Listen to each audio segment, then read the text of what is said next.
Welcome to the Slow Storyteller. Today's story is at level B1 for intermediate learners. Find a comfortable place, relax, and let the words come to you.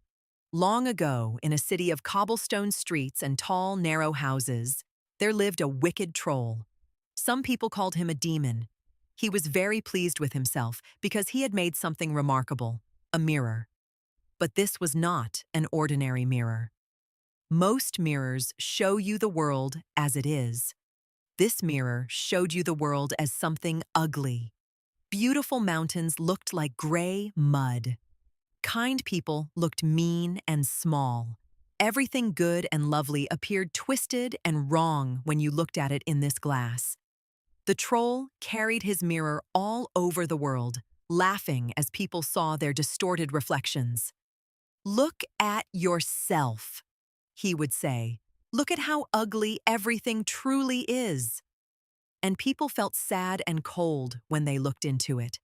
One day, the troll decided to fly the mirror up to the heavens to show the angels their distorted faces. But as he flew higher and higher, the mirror began to shake in his hands. It trembled, it vibrated, and then, with a sound like 1,000 cracking icicles, it shattered.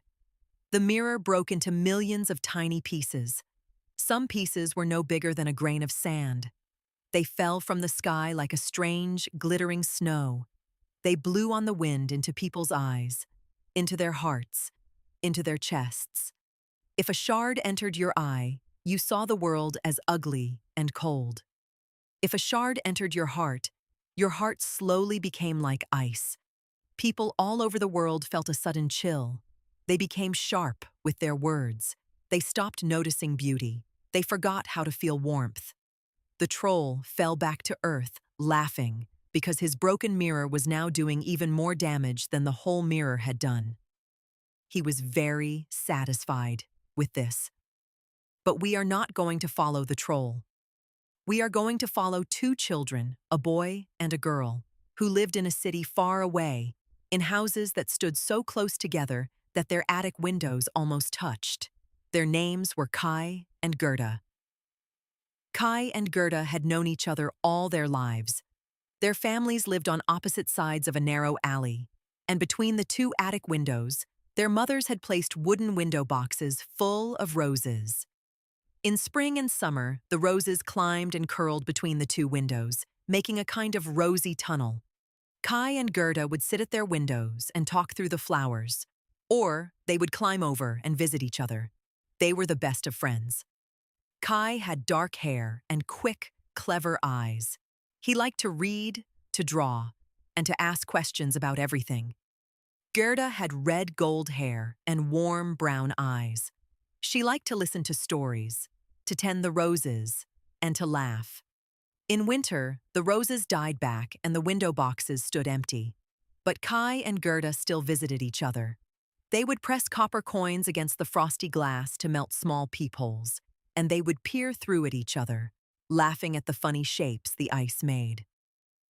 One winter evening, Kai's grandmother was telling them a story by the fire. Outside, snow was falling softly. The fire crackled and popped, and the room smelled of pine wood and warm wool. "Do you see the snow flying past the window?" said Grandmother.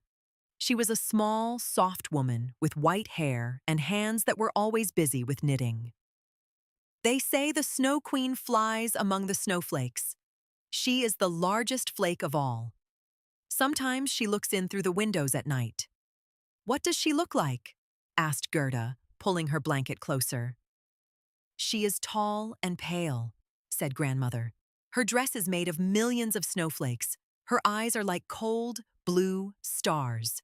Beautiful, yes, but cold. Very, very cold." Kai laughed. He was not afraid. "If she came in here," he said bravely, "I'd put her on the hot stove and melt her." Grandmother smiled. "Perhaps you would, little one." That night, as Kai looked out the window at the falling snow, he thought he saw something. A figure, tall and white, moving between the snowflakes. A face that was beautiful and cold as moonlight. Two blue eyes, like chips of ice. He blinked, and it was gone. He told himself it was nothing. Only snow. The next day, Kai and Gerda played in the square outside. The boys of the neighborhood were having a great time in the snow. Some of them had small sledges that they tied to the back of farm carts to get pulled along. It was a dangerous game, but a fun one. A large white sleigh came into the square. It moved silently on the snow, pulled by nothing, or nothing that Kai could see. On an impulse, Kai tied his little sledge to the back of it. The sleigh moved faster, and faster. It turned out of the square and onto the open road. The houses disappeared. The city disappeared. The snow flew past Kai's face like cold needles, and no matter how he tried to untie his sledge, his fingers were too cold and the knot was too tight. He looked up at the sleigh ahead of him. A figure sat in it, tall, white, wrapped in a fur that seemed to be made of snow itself. The sleigh stopped. The figure turned. It was the Snow Queen. She was exactly as grandmother described, tall and pale, with a face of perfect cold beauty and eyes like blue stars. She stepped down from the sleigh and walked toward Kai. She wore long white gloves. "Are you cold, little one?" she asked. Her voice was like wind through a frozen valley. Kai was shaking. "A little," he managed. She smiled. "Come, I will keep you warm." She lifted him into her sleigh and wrapped her fur coat around him. It was cold, terribly cold, but somehow it stopped him from shivering. She was so beautiful. He could not look away, and as she held him, he did not notice. He could not have noticed. The tiny shard of mirror that the wind had driven into his eye just moments before. He did not notice the second shard that had already settled near his heart, cold and silent as a needle of ice. The sleigh moved north. The city shrank behind them. The snow covered everything. Kai was gone. When Kai did not come home that evening, everyone searched the square. They found his little sledge abandoned near the road. Some people said the big white sleigh had taken him. Some people said he must have fallen through the ice on the river. After many days of searching, the city people shook their heads sadly and said that poor Kai must be dead. But Gerda did not believe he was dead. She did not know why she was so sure. She simply was.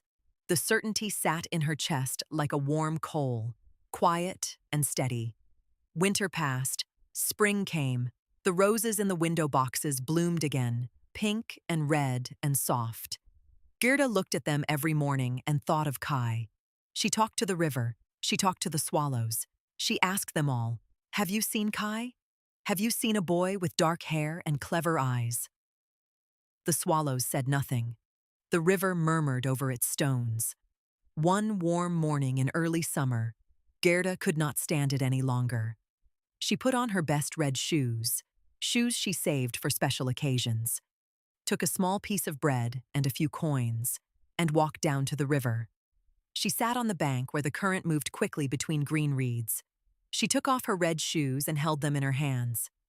"Dear river," she said seriously, "if you know where Kai is, I will give you my most beautiful shoes.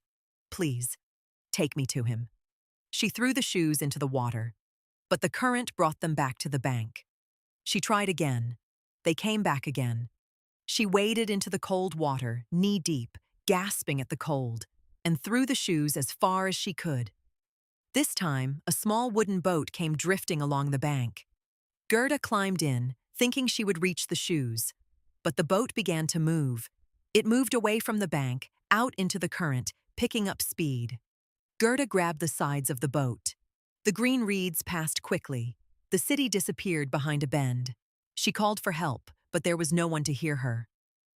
The river carried her forward. She sat very still and watched the banks pass. First fields of yellow flowers, then dark forests, then meadows where white horses grazed. She ate her bread slowly. The sun was warm on her face. She was frightened, but she kept reminding herself, "This is the way forward. The river is taking me somewhere." After some hours, the boat bumped gently against a bank where a little house stood by the water. It was a charming house, small and round. with a thatched roof and a garden full of the most extraordinary flowers Gerda had ever seen.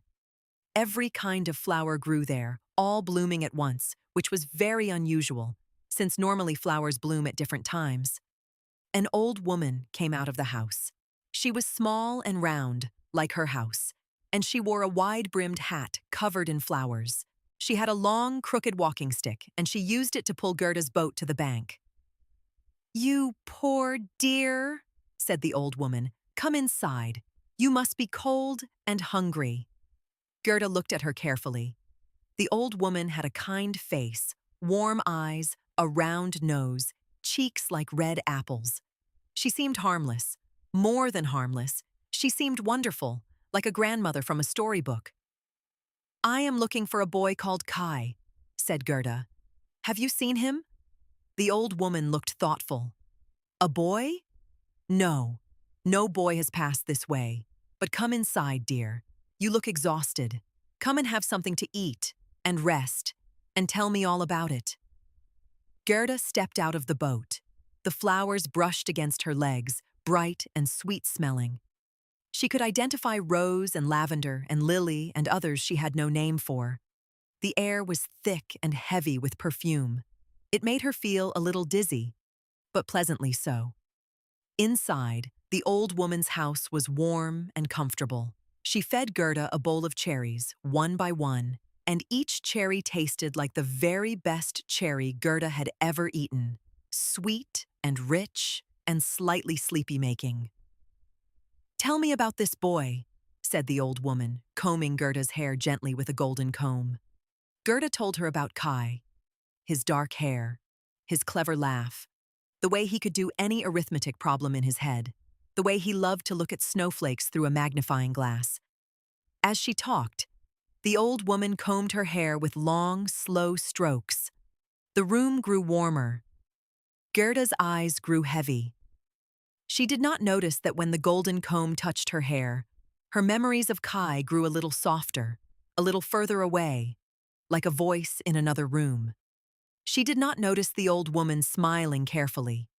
She did not notice the roses outside the window disappearing, because the old woman, who knew a little magic, had drawn all the roses down into the earth so that Gerda would not see them and remember. She fell asleep in a chair by the window in the warm, perfumed air. Days passed, perhaps weeks. Gerda was happy in the little house and garden. She played among the flowers, she ate cherries and sweet cakes. She listened to the old woman's stories. She could not quite remember what she was supposed to be doing. There was something important. But the thought was always just out of reach, like a word you cannot remember. Then, one afternoon, she was walking in the garden when she turned a corner and saw a single rose, a small, pink rose, blooming on a climbing vine that had escaped from the earth and grown through a crack in the garden wall. She stopped. The rose looked at her. Roses don't look at people, of course, but this one seemed to. And suddenly, all at once, she remembered. Kai. The memories came back in a rush. His face, his laugh, the empty window box, the white sleigh. She felt a warm pain in her chest, like coming inside from the cold. "Kai!" she whispered. She looked around the garden. She had been here for weeks. Summer was already passing. She had wasted so much time. She ran from the garden without looking back. She found her red shoes by the door and put them on. She ran into the open countryside, into the autumn air. The old woman stood at her door and watched Gerda go. She did not look angry. She looked a little sad, and a little guilty, and a little impressed. "I only wanted some company," she murmured. Then she went inside and closed her painted door. The days were already shorter now. The leaves were turning gold and red. Gerda walked along country roads with her arms folded against the chill. Her red shoes tapped steadily on the packed earth. She talked to herself as she walked, to feel less alone. She described Kai out loud, what he looked like, what he was wearing when she last saw him. She asked every animal and bird she passed, "Have you seen him?" Have you seen Kai? Most of them ignored her, but one evening, as the sun went down in a blaze of orange light, a large black crow landed on the road in front of her. He tilted his head to one side and looked at her with bright, intelligent eyes. "Caw," he said. Then, unexpectedly, he said in a rough, croaky voice, "You are looking for a boy." Gerda stopped walking. "You can speak?" "Caw." "All crows can speak," said the crow. "We simply choose not to, mostly. You are looking for a boy." "I have seen a boy." Gerda's heart jumped. "What boy? Where? What did he look like?" "Dark hair," said the crow. "Clever eyes. Could answer any question put to him." The crow paused and cleaned his wing with his beak. "He came to the palace not far from here. He married the princess." Gerda sat down on the road. "Married? That can't be Kai. Kai is only a boy." "He was young," agreed the crow. "But clever. The princess is also young. She had grown tired of all the princes who came to marry her. They were all so boring and stupid. So she decided that any young man who could talk with her and make her think would be welcome at the palace. Many came. Most were turned away. But this boy with dark hair and quick eyes, he talked with her from morning till night. And she fell in love with him. Gerda thought carefully. Kai was very clever. He could have done this, but Kai wouldn't have forgotten her. Would he? "I have to see him," she said. The crow considered.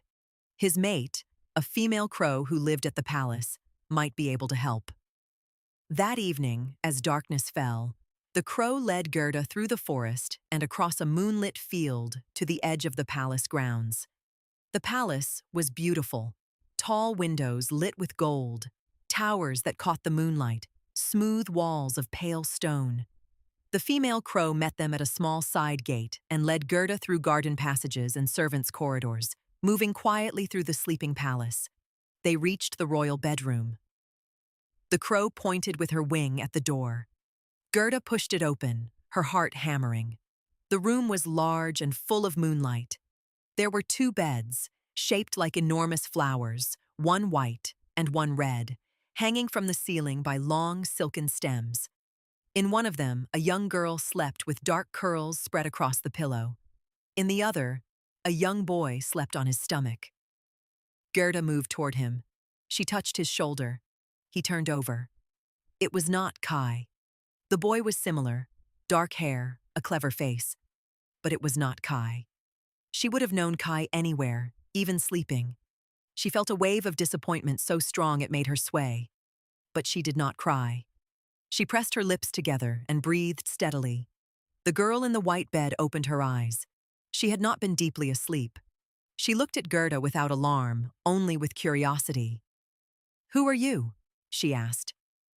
She had a small, direct voice. Gerda explained everything: Kai, the snow, the white sleigh, her journey. She talked in a quick, breathless rush, and as she talked, the princess sat up in bed and listened with serious, attentive eyes. The young prince woke up too, and he also listened. When Gerda finished, the princess was quiet for a moment.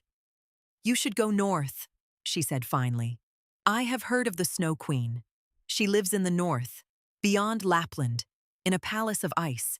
If your Kai is anywhere, he is there." She got out of bed and went to a wardrobe. She gave Gerda a warm fur coat, warm fur boots, a warm fur hat, and a golden carriage with 4 horses. She also gave her a box of food. "I wish I could go myself," said the princess, looking almost envious. "Come then," said Gerda. The princess shook her head. "I have a kingdom to look after." She straightened Gerda's fur hat like an older sister would. "But I hope you find him." The golden carriage carried Gerda forward into the night. The crows flew alongside for a while, then turned back. Gerda pressed her face against the cold window glass and watched the dark forest rushing past. "North," she thought. "I'm going north." The forest grew denser and darker. The trees were tall pines and black firs that pressed close on either side of the road, blocking out the sky. The golden carriage moved quickly, but the darkness seemed to deepen with every mile. Then, without warning, something heavy dropped onto the roof of the carriage. Gerda pressed herself back in her seat. The carriage jolted, the horses screamed, rough hands broke the windows and grabbed at the curtains. Dark, wild faces looked in. Robbers. They stopped the carriage. They pulled open the doors and dragged out the coachman. They looked at Gerda with calculating eyes. "She's young," said one of them. A large woman with thick dark hair and a long knife at her belt. She was the robber chief. "But she'll do. And what a fine carriage! Look at those horses." "Let me go," said Gerda. She tried to sound brave, but her voice trembled. "I haven't done anything." "Nobody does anything," said the robber chief pleasantly. "That's not why we rob them." She grabbed Gerda by the arm and dragged her into the forest. Gerda looked around wildly, but there was no one to help her. She was alone in the deep woods, surrounded by hard-looking strangers. Then a girl pushed through the crowd. She was about Gerda's age, perhaps a year older, with wild dark hair, a red mouth, and sharp black eyes. She wore a rough tunic and had a small knife in her boot. She looked at Gerda with intense curiosity. "I want her," said the girl. "She can be my friend. I want her for my own." She grabbed Gerda's arm, not roughly, but firmly. "Fine," said the robber chief, who was the girl's mother. She seemed used to giving her daughter what she wanted. The girl pulled Gerda deeper into the forest. "Don't be frightened," she said in a low voice. "As long as you're mine, they won't hurt you. My name is Marta." "What's yours?" Gerda told her. Marta seemed pleased by this. The robbers' camp was in a ruined castle deep in the woods. It smelled of smoke and pine resin and animals. Marta had a corner of the main hall for herself, where she kept a collection of pets. She had pigeons in wooden cages near the ceiling, and she had a reindeer tethered to an iron ring in the wall. The reindeer was large and gentle-eyed. He stood quietly in his corner, breathing warm air that steamed in the cold. Marta clearly loved her animals, though in her rough way. She tickled the reindeer under the chin, and he endured it patiently. That night, Gerda lay in a bed of straw next to Marta, wrapped in her fur coat. Marta wanted to hear everything about Kai and the Snow Queen. She listened very intently, playing with her knife, turning it over and over in her fingers. "I know about the Snow Queen," she said. "She flies over this forest sometimes, on very cold nights. You can hear her, this long, cold sound, like the wind, but sharper." She pointed up at the ceiling. "The pigeons have seen her. They've seen her fly over with a boy on her sledge." Gerda sat up. "They've seen Kai?" Marta raised an eyebrow. "I said a boy. I don't know his name." She called up to the pigeons. "Tell her what you saw." The pigeons cooed and ruffled their feathers, and in their soft, murmuring voices, they said, "We have seen the Snow Queen fly over with a boy. He was sitting very still. He looked cold, but unafraid. She was carrying him north." "North," breathed Gerda. "To Svalbard," said the reindeer from his corner unexpectedly. His voice was deep and slow, like river water in winter. "That is where her palace is. In the northernmost ice. I know the way. I was born in those lands." Gerda looked at the reindeer. The reindeer looked at Gerda. She turned to Marta. "Please," she said, "let me go. Let the reindeer take me north." Marta was quiet for a long time. She twirled her knife. She looked at Gerda, then at the reindeer, then at the ceiling. "You really love this boy," she said. It wasn't a question. "He's my best friend," said Gerda. "I've known him all my life." Marta was quiet again.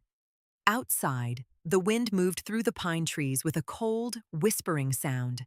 An ember in the fire popped and glowed. "All right," Marta said at last. She sounded a little unhappy about it. "But I'm giving you my mother's fur mittens. They're the warmest ones. And if you don't come back and tell me how it ends, I'll be very angry." She said this last part very seriously, as if she truly meant it. "I'll come back," said Gerda. She put her hand over Marta's rough, calloused hand. "I promise." Marta looked down at their hands. Her expression was hard to read, somewhere between tough and lonely. "All right," she said again. She stood up and went to untie the reindeer. Before dawn, they left. The reindeer moved quickly through the dark forest. Gerda rode on his back, holding tight to his warm fur. She looked back once and saw Marta standing at the edge of the trees, watching them go. The fire behind her made her a dark silhouette. Gerda raised her hand. Marta raised hers. Then the trees closed behind them, and Marta was gone. The reindeer ran, and the world changed around them. The trees grew shorter and more twisted. The sky grew wider. Snow appeared on the ground, then more snow, then nothing but snow. The air was very cold, not the ordinary cold of winter, but a deep, old cold that tasted of iron and emptiness. The northern lights appeared in the sky above them, great curtains of green and blue and white light that rippled and shifted like living things. Gerda watched them with her mouth open. She had never seen anything so strange and beautiful. "What are those?" she breathed. "The lights of the north," said the reindeer, running steadily. "They burn above the Snow Queen's country. The closer we get, the brighter they are." They came to a tiny house, just a single room cut into a hillside, with a turf roof and a low wooden door. Smoke came from a small hole at the top. The reindeer knocked his hoof against the door. An old Lap woman opened it. She was very small and very old, with a face so wrinkled it was like a crumpled piece of brown paper. She had kind eyes, eyes that had seen many years and many things. She looked at Gerda and the reindeer. She did not seem surprised to see them. "Come in," she said, "quickly. The cold has teeth tonight." Inside, it was warm and very low. Gerda had to bend down to move around. The space was lit by a small oil lamp. It smelled of fish oil and wool and reindeer fur. The floor was bare earth, but it was dry and oddly comfortable. Gerda explained her mission. The old Lap woman listened carefully, feeding them both from a clay pot of thick stew. "I know of the Snow Queen's palace," she said. She spoke slowly, with a strong accent that Gerda had to concentrate to understand. "But I cannot help you pass the border. For that, you must go to the Finn woman. She lives another 100 miles north. She knows more than I do." She paused. "Much more."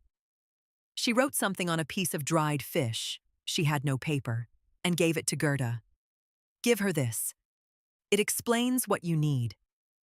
Gerda thanked her.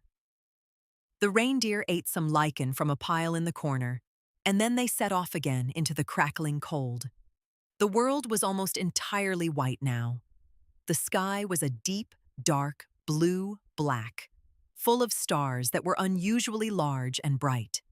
The northern lights were stronger here, enormous sheets of green light that moved silently overhead, casting strange shadows on the snow.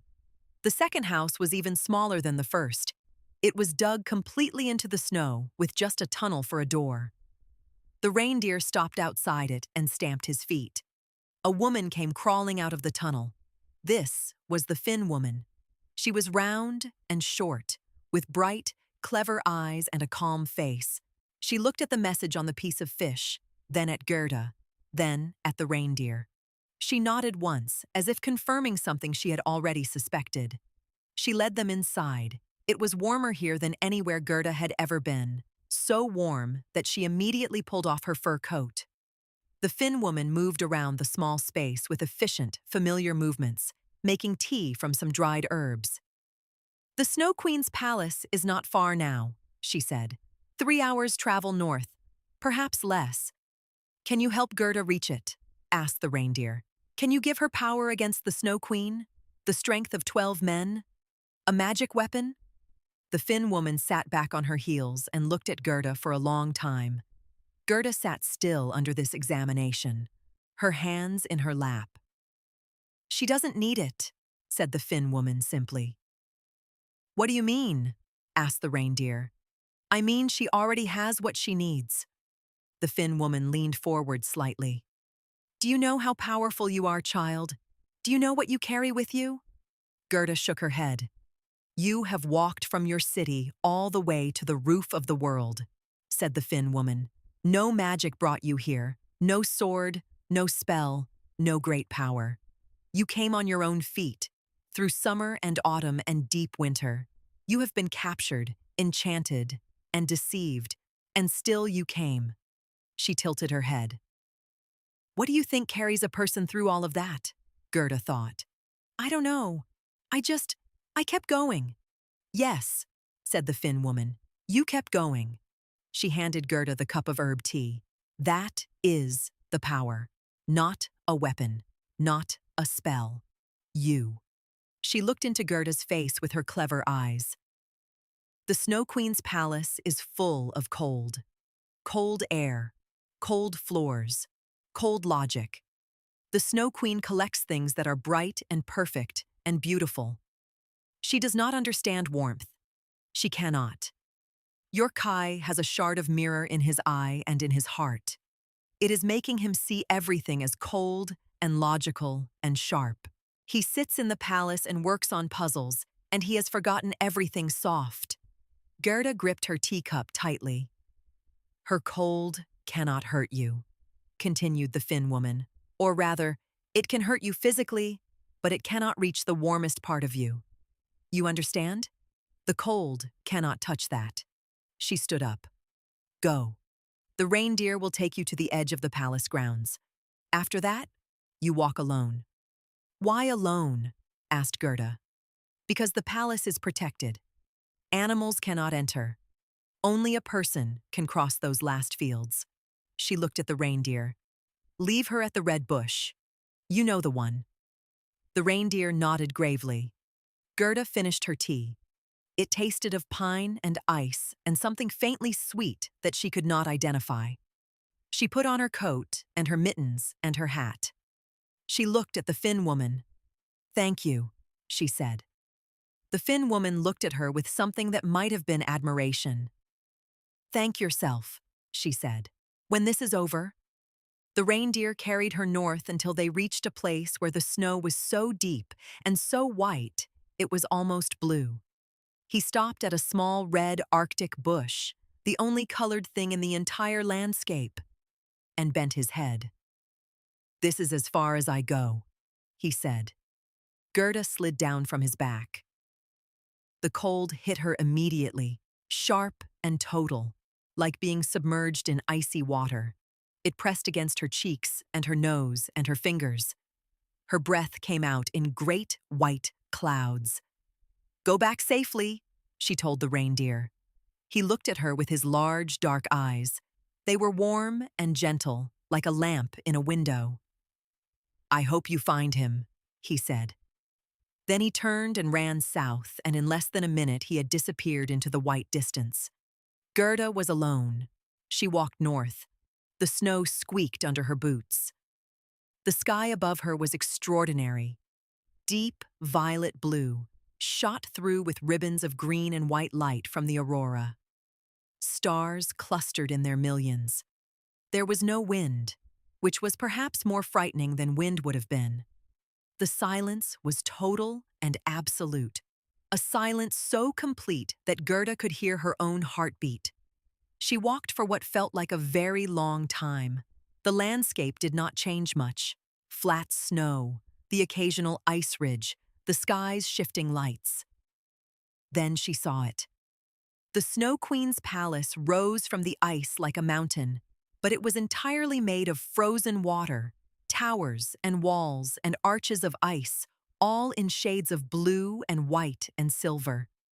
The moonlight hit it from one side and the northern lights hit it from the other, so it seemed to glow from within. It was immense, it was magnificent, and it was utterly, profoundly cold. As Gerda approached the walls, shapes rose from the snow around her. The Snow Queen's guards, snowflakes the size of wolves, formed into shapes that were half animal, half geometric. They moved toward her silently. Their bodies were perfectly symmetrical, beautiful in a frightening way. Gerda stopped. She was very afraid. Her heart was hammering so hard she could feel it in her throat. Her hands shook inside the warm mittens, and she did something that she had not planned to do. She did not plan it at all. It came from somewhere deep inside her, from that warm coal of certainty that had been burning in her chest since the day Kai disappeared. She began to recite, not a spell, not an incantation. She recited a prayer, a small, simple prayer that she and Kai had learned together as young children, sitting beside grandmother's fire. The same fire, the same warm wool smell, the same crackling and popping of pine wood. The words came out in warm puffs of breath. And as they came out, each warm breath seemed to glow slightly in the cold air. The glowing breath became something, small figures, angels perhaps, or just shapes made of warm air pressing back against the cold. They surrounded Gerda and moved outward, gentle but firm. The snowflake guards stopped. They held their angular, inhuman heads very still. Then, like sand falling from a loosened fist, they dissolved back into the snow. Without a sound, Gerda kept walking. The palace entrance was a series of vast, empty halls. Each one was colder than the last. The floors were sheets of ice, perfectly smooth, so that Gerda had to walk carefully to avoid slipping. The walls were ice. The ceilings were ice. The air smelled of nothing. No wood, no fire, no food, no flowers. Just cold, pure, empty, nothing. She walked through hall after hall, her breath making small clouds that drifted upward and disappeared. Her footsteps made the only sound in the whole immense building. In the last hall, the largest of all, she found him. The hall's ceiling was so high it was invisible in the cold darkness above. The floor was a single sheet of ice so clear and deep that you could look down into it and see shapes moving in the darkness below, like something sleeping under a frozen lake. Jagged formations of ice rose from the floor in beautiful, terrible shapes. In the middle of all of this, Kai sat on the floor. He was working with pieces of ice, large, flat pieces of ice, blue-white, each one the size of a book. He was arranging them carefully, sliding them together, tilting them, separating them, and rearranging them. He was completely absorbed in his task. His breath came in slow, regular clouds. He did not look up when Gerda entered.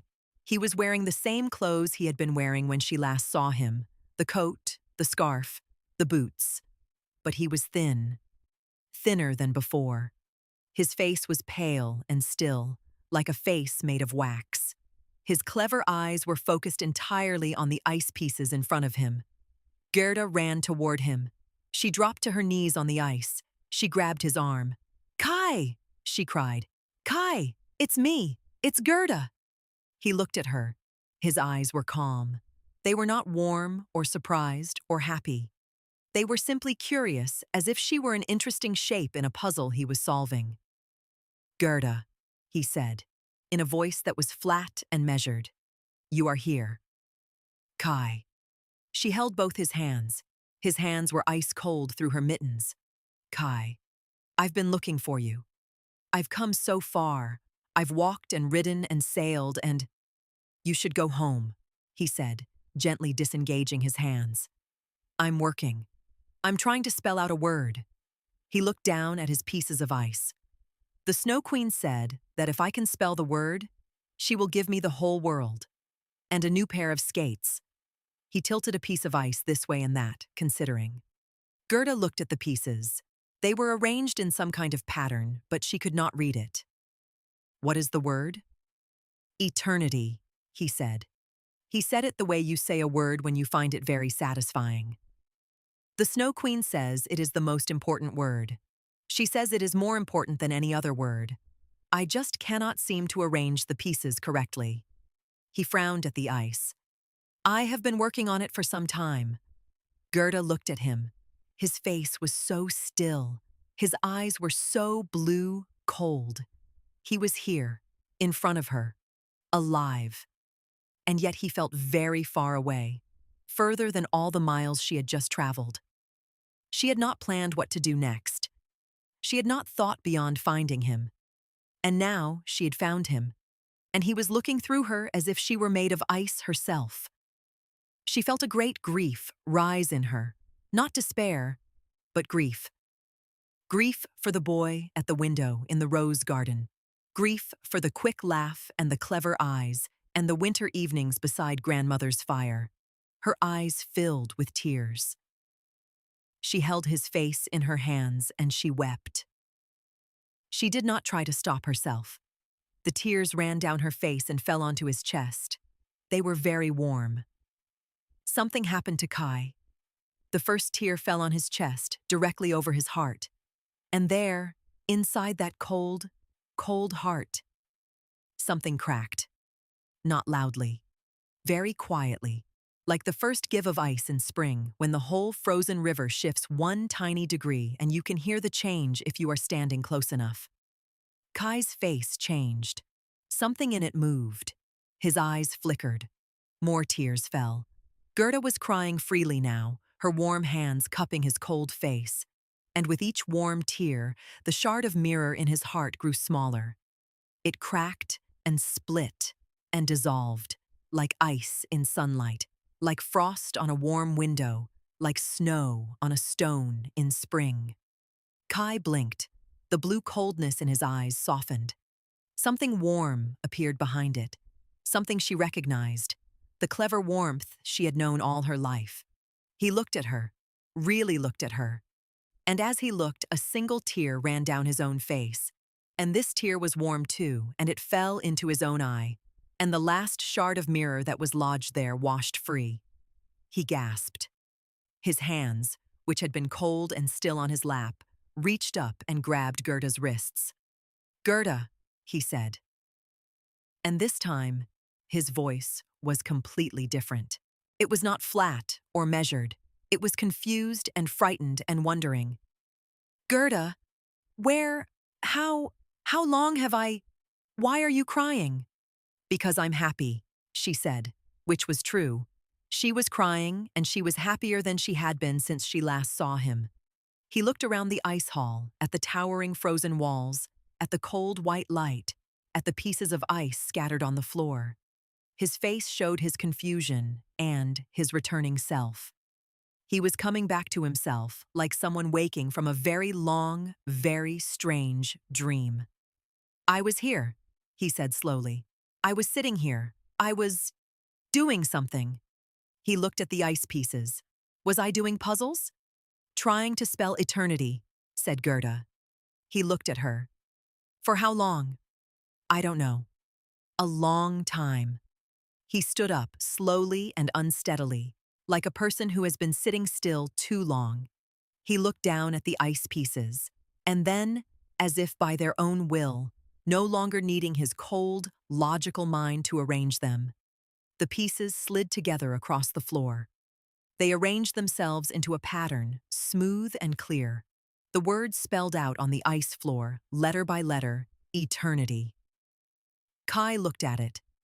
Then he laughed, a short, surprised, warm laugh that bounced around the ice hall and sounded completely out of place there. "So, it arranged itself after all," he said. He seemed to find this very funny. Gerda found it funny too. She was still crying a little, but she was laughing too, in the way you sometimes do when you have been very frightened for a very long time and then it is finally over. They left the word on the floor. No one had offered them the world or a new pair of skates, but neither of them minded at all. They walked out of the palace the way Gerda had come in, through the cold, silent halls of ice. Kai held Gerda's hand the entire time. He held it tightly, the way you hold something you have just found after believing it was lost forever. His hand was warming quickly, and by the time they reached the palace entrance, it felt almost like his old hand. The northern lights were moving above them as they stepped outside, great slow curtains of green and gold. Kai stopped and looked up. I remember seeing these from the Snow Queen's sleigh, he said slowly, when she first brought me here, but I thought they were cold. I thought they were just patterns, like problems to solve. He tilted his head. They're beautiful. Yes, said Gerda. He turned to look at her. In the green and gold light, she could see that he was fully himself again, the old Kai, the warm Kai, with the clever eyes and the quick face. But there was something extra too now, a kind of stillness that had not been there before, as if the long, cold time had settled something in him. You walked here, he said. It was not quite a question. From home. From home, she confirmed. He shook his head slowly. Gerda. He seemed unable to find more words than that, but his face said the rest. Come on, she said.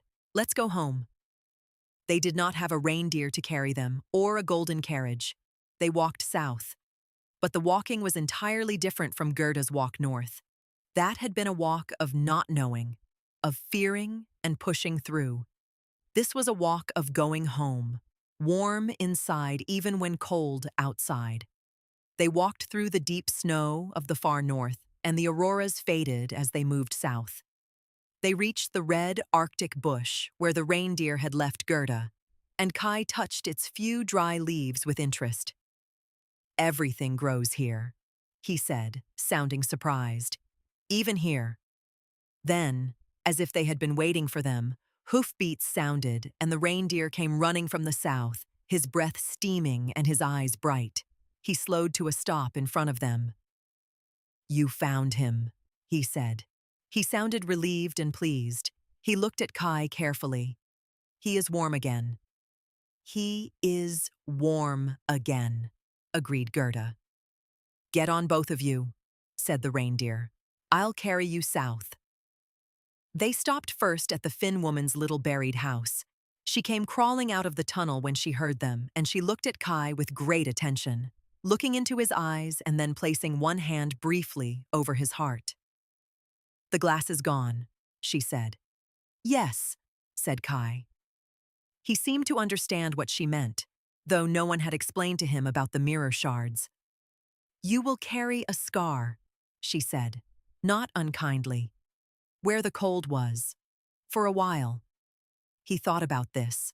I know, he said. I can feel it, but it doesn't hurt. She nodded. She gave them both warm food and herb tea that tasted of pine and something faintly sweet. Kai closed his eyes while drinking it. The warmth went all the way down. Then they rode to the Lapp woman's hillside house, and she gave them bread and fish and told them they were brave, which made Gerda slightly embarrassed, and Kai look at Gerda with renewed admiration. Then south again, through the land of deep winter, into the land of ordinary winter, into the land of late autumn. They found Marta at the edge of her forest.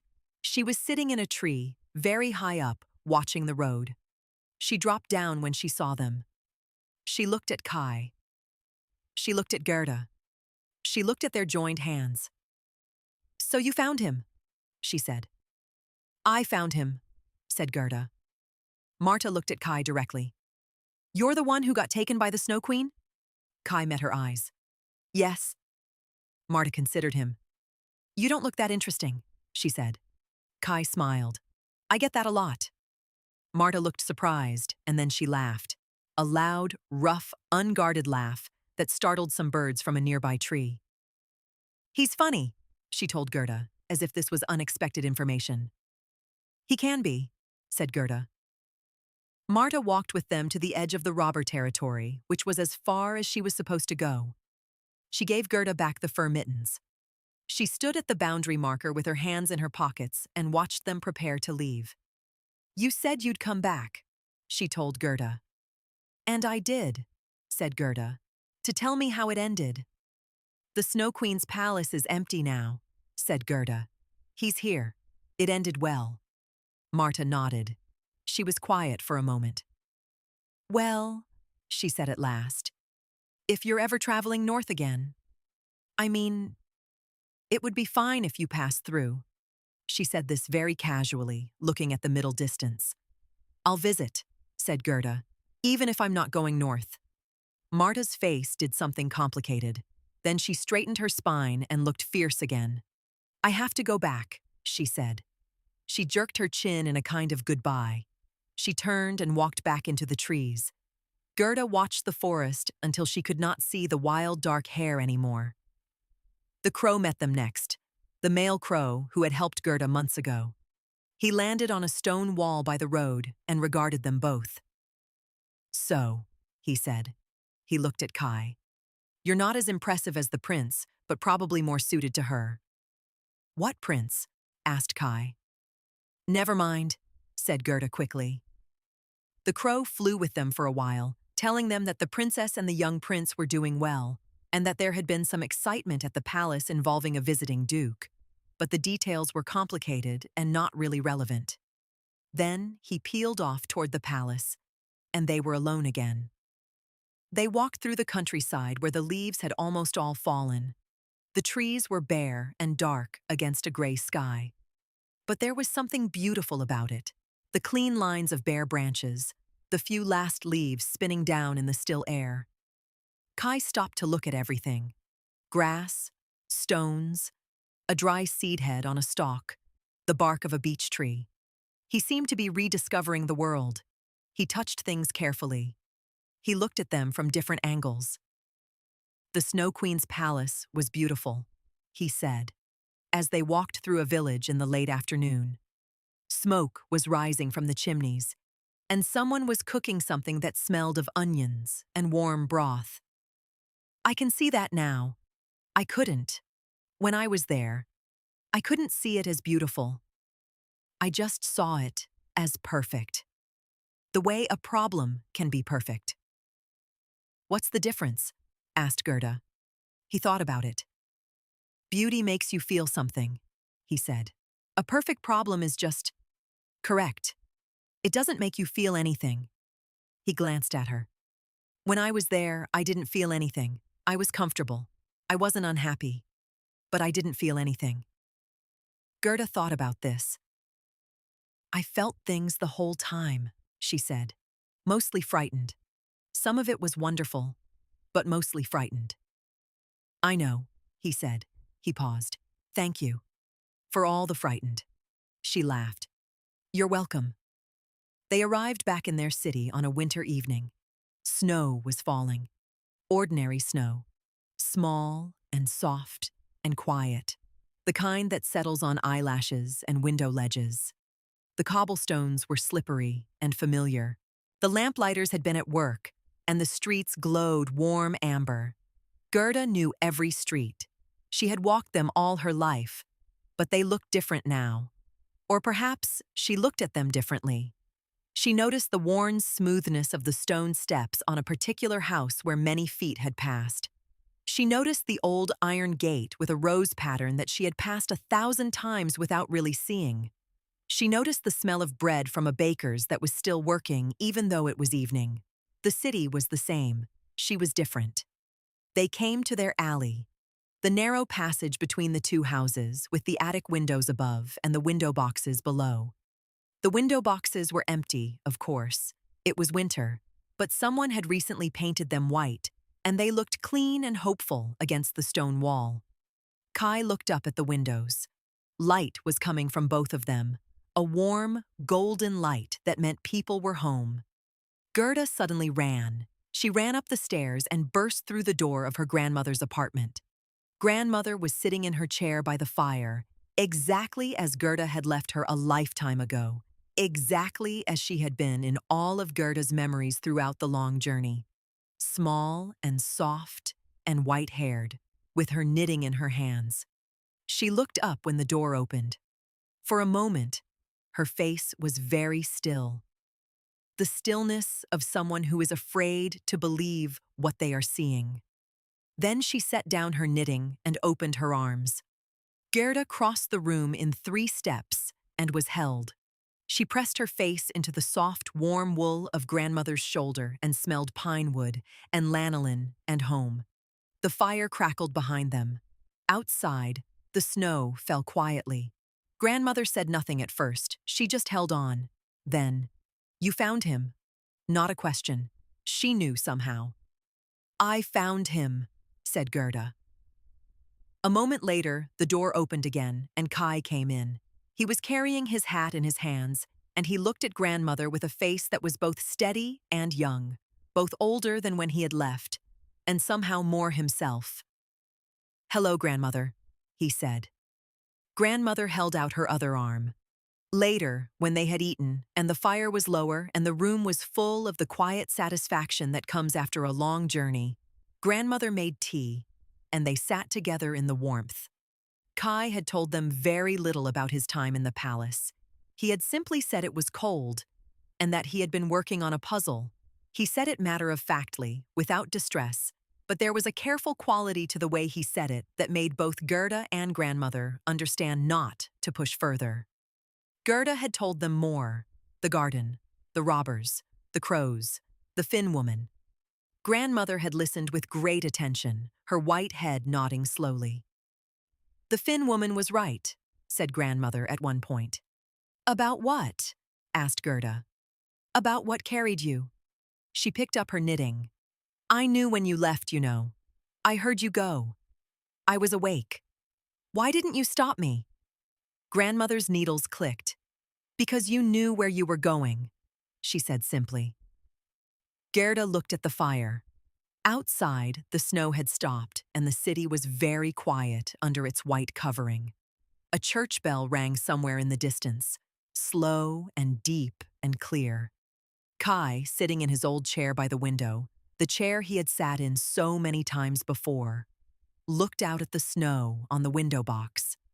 Then he looked over at the other window, Gerda's window across the alley, lit and warm. "The roses will come back in spring," he said. "They always do," said Grandmother. He nodded. He seemed to be thinking about something. Then he looked at his own hands, held them out flat in front of him, the way you look at something you want to understand. "When I was in the palace," he said slowly, "and I was working on the puzzle, I thought I was happy. I thought I didn't need anything. The Snow Queen said that eternity was the most important word, and I believed her." He paused. He turned his hands over. "But I was trying to spell a word in a language I didn't actually understand." Grandmother looked at him over her knitting. "What language was it?" asked Gerda. He thought for a moment. "Cold," he said. "It was a language of cold things." He looked at the fire. "I think I understand different languages now. Warm ones, too." The fire crackled. The tea steamed. Outside, the first stars were appearing in the winter sky above the city, small and certain, like lights left on for someone finding their way home. Grandmother's needles clicked on. Gerda leaned her head against the back of her chair. Kai looked at the stars. The clock on the mantel ticked. The fire breathed. The world was full of cold. The world was always partly cold, partly sharp, partly hard. There were still shards of mirror flying on the wind, finding their way into eyes and hearts all over the world. The Snow Queen still flew on cold nights above frozen places. But here, in this small, warm room above a cobblestone alley, in a city of narrow houses and window boxes, there was a fire, and there was tea. And there were 3 people who knew how to find each other. And the roses would come back. They always did. That's the end of today's story. But before we go, what are the key words we learned today? Let's review the 10 most useful words from this story. 1. Shard, a small, sharp, broken piece of glass or mirror. 2. Enchanted, put under a magic spell, made to forget something. 3. Distorted, twisted or changed so that something looks wrong. 4. Aurora, the natural lights in the northern sky, also called the northern lights. 5. Cobblestone, a small rounded stone used to make old roads and streets. 6. Tethered, tied to something with a rope so it cannot move away. 7. Incantation, a set of words said as a spell or prayer for magical effect. 8. Symmetrical, having 2 sides that look exactly the same. 9.